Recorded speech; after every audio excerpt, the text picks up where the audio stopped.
Morning, it's me again. I'm feeling pretty yucky today. Started raining again. Ugh. The kids want me to go to a doctor's appointment for my sons so that I can tell them what they already know. I don't know anything about his dad's side of the family. Um, Tried to get information, but I can't find people that would know. Um, or they won't talk to me. So it's just one of those things.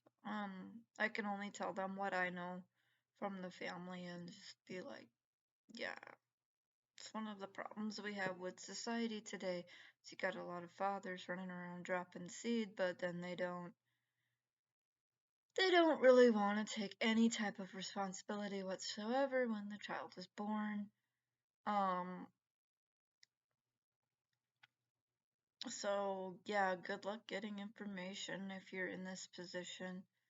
Um, I know that there are some women doing the same thing, only it's a little more complicated because we produce the babies, so um, that makes it more difficult for us to take off. But women still do take off, mothers do leave, so and pull the same stunts that fathers do, but it's just easier for fathers, so you probably hear about that more.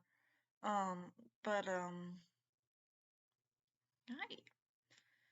But yeah, I can't get any information from my son's father about the known health history, so I'm just gonna have to leave it at what we know, and it's just, it seems like what Eli's dealing with runs in my family anyway, so that's probably gonna be the more pertinent health history. The one thing that we do know that runs in his dad's side is schizophrenia, and he's very much aware of it, and so like if he has children, they'll have to be aware that that's a possibility that one or more of them could wind up with that disorder because it does tend to skip a generation, though for some reason in my son's father's family it was pretty much consistently there would be someone a direct descendant of these people that would have it, like his father, grandmother, great grandmother, and great great grandmother have all been diagnosed with schizophrenia, but for some reason, he isn't. Probably because I didn't raise him in a crazy ass environment. Because sometimes you can get disorders that look like one thing and it's actually not. Um, but that's just here or there kind of thing.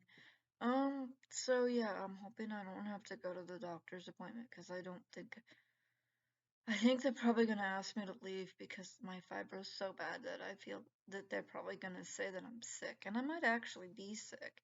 That's one of the things with fibro is it's hard to know if you're actually sick or not. They feel like I have fevers all the time, but then I take my temperature and I'm fine. Yeah, and cuddle the thing. Gigi's in my lap being super adorable.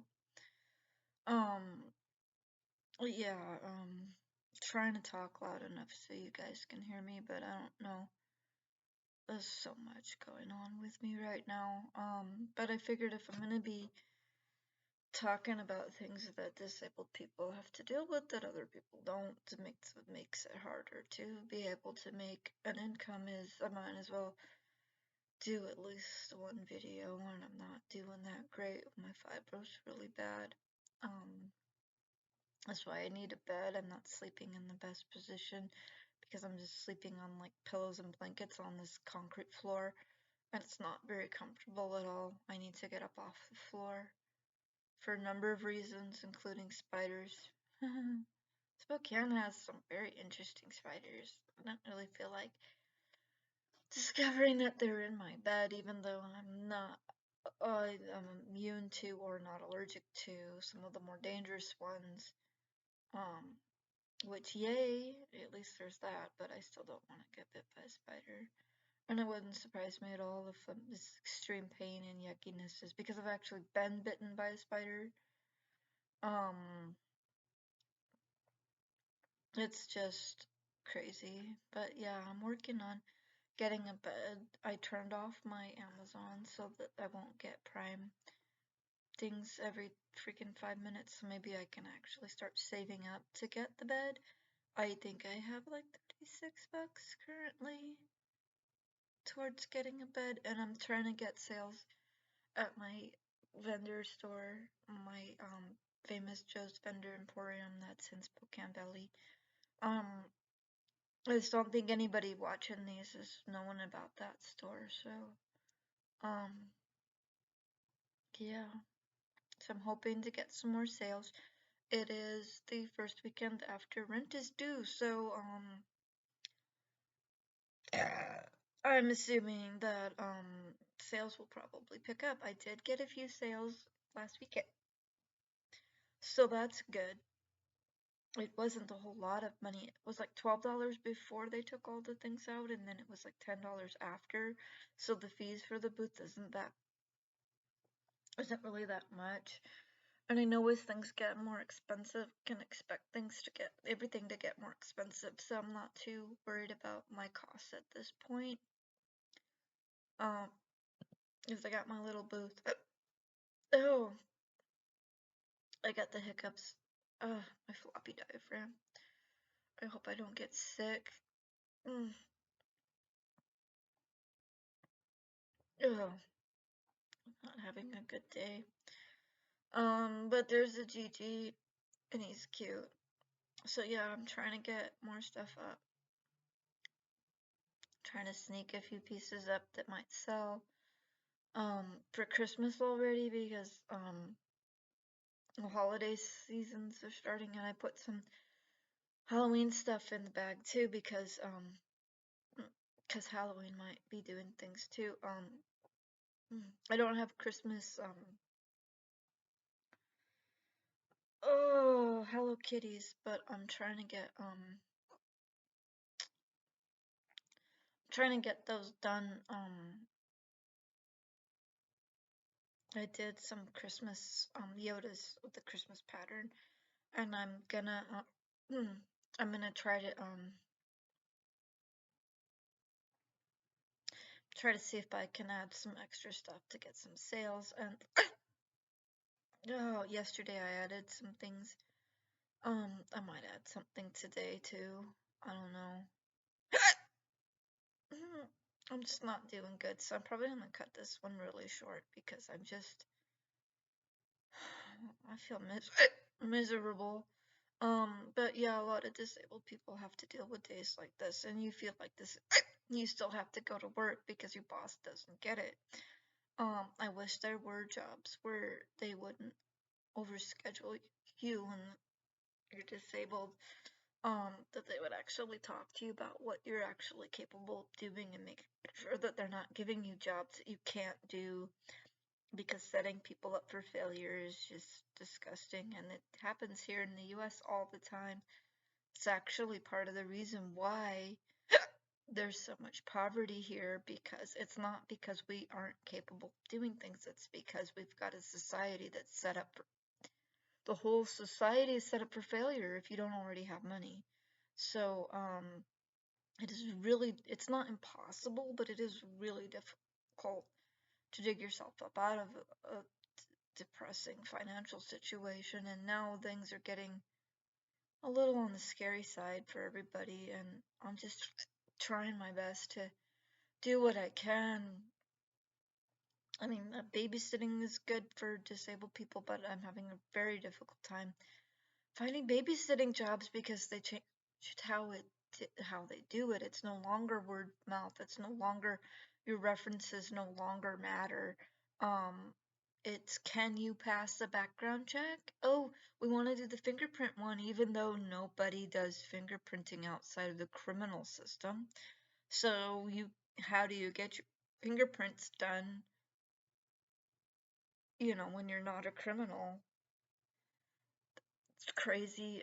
And then it's like really expensive for these background checks, and you have to do them like every 2 to 3 months, and you still can't get any work. So it's just ridiculous how expensive it is to try to get to work.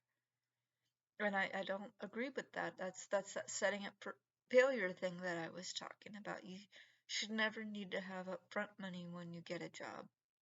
But that's the way it's set up now, and I don't know why that is. I'm not a job person. I mean, I'm not a corporation, and if I get to a point where I can do things that would provide people with jobs, I'm not gonna be setting people up for failure. I don't know what I'm gonna do, but because I've still got a lot of work to get to that point. Even if we somehow like hit the lottery or something, I'm still gonna be focusing more on housing and comfort and stuff like that before I really start thinking about what to do with the community, how I can help. So, and I don't know. So if we wind up, so we talked about it because my daughter and I have been, when we can afford to, which isn't that often, we'll get lottery tickets, like one, because you can't win if you don't play, but if you're stupid and you waste all your money, you're just gonna get evicted or something. So yeah, we're not encouraging that. We're not encouraging that at all. But yeah, we talked about talking about if we can buy the house if we win the lottery, and like fix it up to more our liking. There's stuff I'd like to do down here, get a better heater, um, have the windows done, and then maybe do some checking along where the house actually sits on the foundation because we noticed some leaking with that last storm. I mean, it wasn't terrible. That storm was ridiculous, and it just looked like somebody spilled a glass of water by a wall. It just, so it wasn't that bad. But it's still happening, so it's a thing. We need to see if we can fix that. Maybe like flex seal it or something. I don't know. But yeah, there's things that we'd like to do. We need to get an air conditioner for upstairs. I need furniture for down here for this room. I want to get a bed and somewhere to put my clothing, and so I can get my clothing up off the ground again to help with spiders. And I want to do like some kind of shelving system for my finished project so that you can like see that in the background when I'm doing this.